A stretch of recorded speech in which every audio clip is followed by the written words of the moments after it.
What's on your agenda? What on your agenda? What's on your agenda?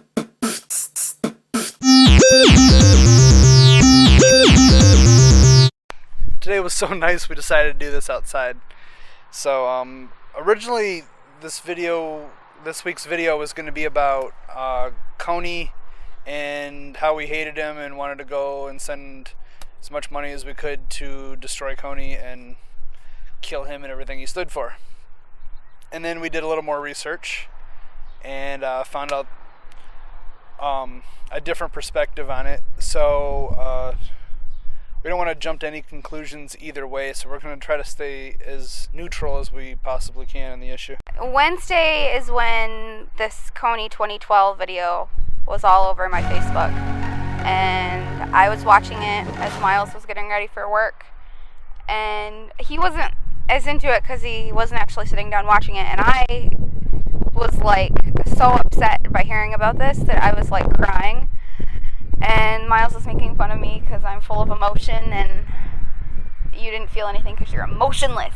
No, I mean, I think Miles was upset by it, but it affected me a lot. So, of course, I'm an emotional person, so I want to spread the word about how terrible Kony is. If you haven't seen the video, if you live under a rock, the Kony 2012 video is about Joseph Kony in Uganda going around snatching up kids and turning the boys into soldiers, basically, and turning the little girls into rape slaves.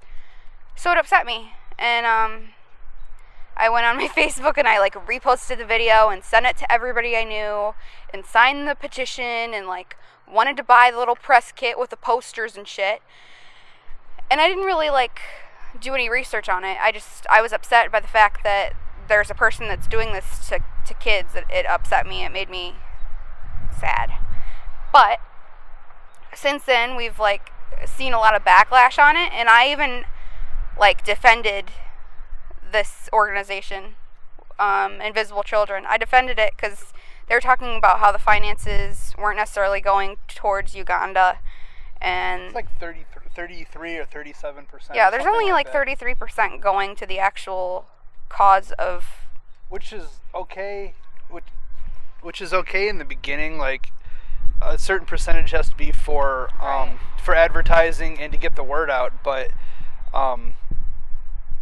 it just a lot of people were upset with that initially, and we kind of tried to justify the cost. Yeah, I mean, it takes money to have a productive organization. If you want to get the word out, you do have to spend money on film costs, and you do have to pay deaf people work.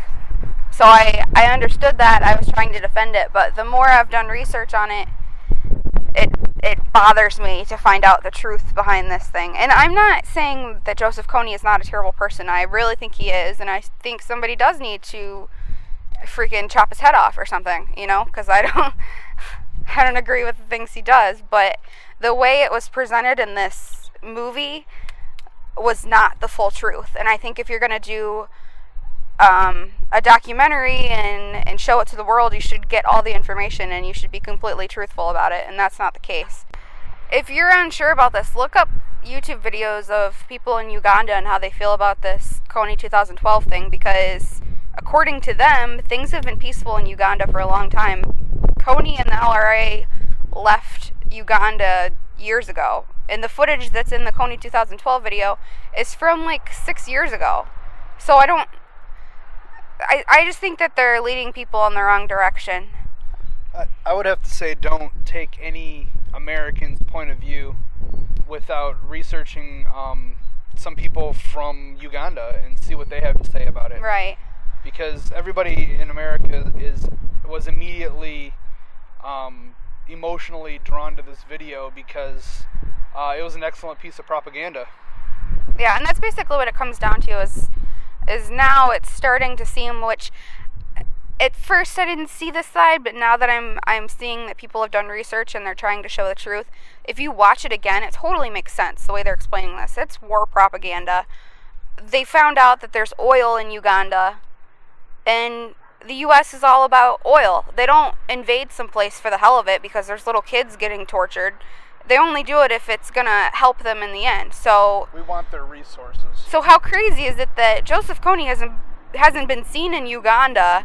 For 6 years. Nobody's seen Joseph Kony at all since 2006. There's even rumors that he's dead already. There's rumors that he's dead. So not only has nobody seen him, but nobody's seen him in Uganda because the LRA has moved to the Congo or wherever. It's not even in Uganda anymore. So why are we sending troops to Uganda to find Joseph Kony? People need to do their own research and find out what they want to do with the situation. Don't take it just because it's been thrown in your face.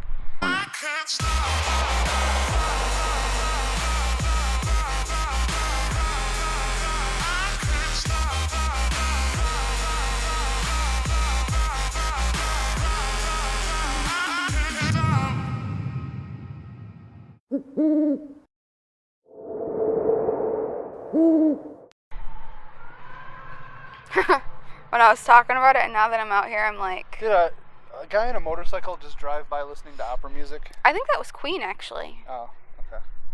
Opera music would have been a lot funnier. That would have been funny.